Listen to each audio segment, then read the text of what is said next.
Ayan guys, yung bisita natin guys. Ayan na naman. Ayan siyang ano. Dami kong pimples. Para na yan siyang ano. Pabisita-bisita. Pakain sa kanya guys. Binilhan ko na siya ng ano, ng cat food. Nung isang araw. Kasi ako matapos yung laundry. Kaya nakahiga lang ko doon. Tapos dumating yung pusa. Ayan guys. Ito na guys yung binili ko. Teka!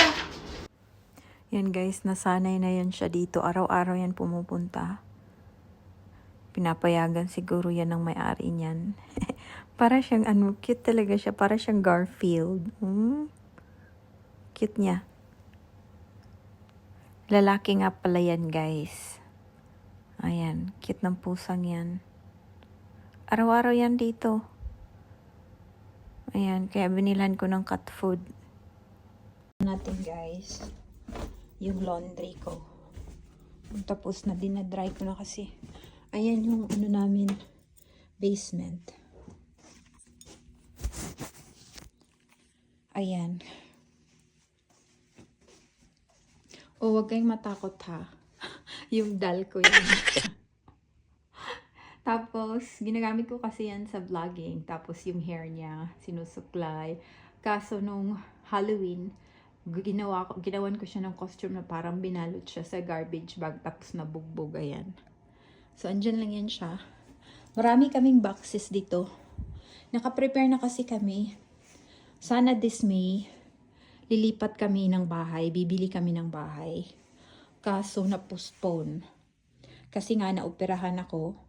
Tinanggal yung mattress ko, guys. Kailangan ko mag-heal ng 6 weeks. Ayan yung basement namin. At usually kasi pag nagbibenta kami ng property namin at bumibili kami ng bago, April dapat. Kaso hanggang June matatapos yung healing ko. So parang kumbaga, so guys, pag April, matatapos na yung April. Parang yun kasi yung pinaka-peak guys ng real estate around April tsaka May. Para lang sa amin yun ha. So, napag-isipan namin na na lang next year na lang kami lilipat ng bahay. Kasi nasa townhouse kami ngayon. Guys, i-check ko yung labahin pero yung pusa siya, sumunod sa akin. So, tingnan natin saan yun nagpunta. Ayan. Hey! Kiri-kiri. Yan. Kita niyo mga pintura dito. Kasi akong nagpipintura always. Pininturahan ko yung buong main. Kasi yellow yun dati. Tapos, yung second floor is blue, purple. Ganun yung kulay, yellow. Sa lahat ng rooms. Lahat-lahat talaga ginawa kong puti. Pati yung dalawang bathrooms sa taas. Sa second floor. Yun. Lahat-lahat. Tsaka sa main floor. Lahat-lahat. Pati bathroom. Lahat talaga pinuti ko siya para maging malinis. Ayan o. Ano ko yung ginawa to? Pero, yung basement, hindi ko na ginalaw.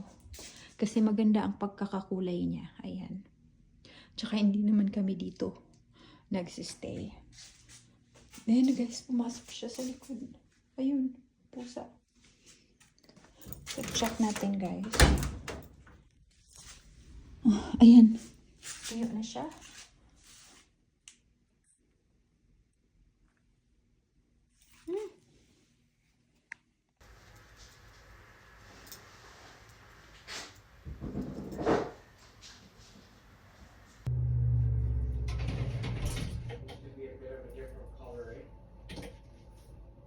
Ito na guys, tsinelas ko pag pumunta kami sa beach. Ayan, Dollarama lang yan. 2 Skechers. Ito na lang isuot ko today. Nawala yung paborito kong gumang tsinelas. Ano ba yan? Gusto ko kasi kung ano yung suot ko sa paa, yun yung kulay ng bag ko. Kaya yung bag ko, meron ako iba-ibang kulay. Eh, sinuot ko ngayon yung black ko na bag. Dapat black din yung nasa paa ko. Naging ganyan patuloy. Ito yung pair ko nito is yung silver ko na bag. Ito na lang suot ko. Wala akong itim kasi ito. Yan, leather. Matagal ko na din itong sandal. Para yan pag brown ang suot ko na bag. Yan. Lana. Ito na lang. Ba yan? Tara guys, alis na tayo guys. Ayan guys, punta na tayo ng IKEA. Pangatlong beses ko na nga pala po magpunta ng IKEA. Ano to, 31 minutes away. Sa galing sa bahay namin. Ayan. So medyo malayo-layo siya. Ayan yung front ng IKEA. Wala kasing IKEA sa amin. Kaya kailangan namin pumunta dito sa Edmonton. Tapos guys, pagkakapasok namin itong isa, nagre-request agad ng hotdog. You like a hot dog, Marie? No, I'm bloated. Okay, well, I'm gonna get 2 hot dogs. You'll have my drink, right? I'm still drinking my Slurpee. Ayan. Order daw muna siya. Mura lang kasi, tsaka masarap ang hotdog nila dito. Ayan na guys, papasok na tayo. Ang cute ng mga panda, no? Ayan. Masarap talaga mag-alagala sa IKEA, guys. Ayan, kasi meron din silang dito food court. Pag nagutom ka, tapos meron din silang yung parang pantry ba ng mga hotdog-hotdog. Pero meron silang floor na food court talaga na para siyang restaurant na maraming masasarap na pagkain. Ayan, kaya pag napagod ka rito, may makakainan ka naman. So, ang hinahanap namin dito guys is bookshelves para sa mga gamit ko. Organizer. Yung organizer na ilalagay namin sa namin, yung parang storage closet namin.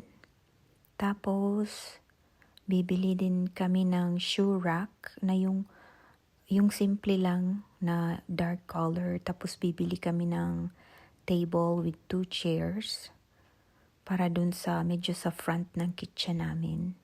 May bintana kasi kami dun sa sa front ng kitchen namin.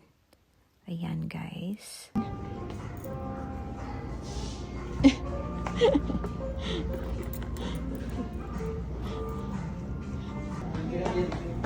We're gonna wash up. Wait. Ha? Diba? Nakakapagod lang talaga dito guys. Dapat sundin mo lang yung arrow. Para kasi siyang para siyang maze. Okay. Mawawala ka talaga pag hindi mo pinapollow yung arrows. Ayan, dito naman guys, bibili kami ng mga yung mga maliliit na lalagyan para sa yung baunan ko pagkapasok na ko ng work. At yan na nga guys, nakuha na namin lahat before magsara yung store. Ayan, 2 chairs yan yung parang L. Ayan. Nakuha naman namin lahat. So, papakita ko to bukas guys. Kasi kapagod na bukas pagkagising. Ayan, kami ang mag-a-assemble. Thanks for watching guys. Uwi na muna kami. 31 minutes guys. Inaantok na ako. Ayan. So, siya lang magkakarga niyan ha. Bawal kasi ako magkarga. Ayan. Gabi na guys. Wala nang mga tao. Wala nang mga kotse. Uwian na.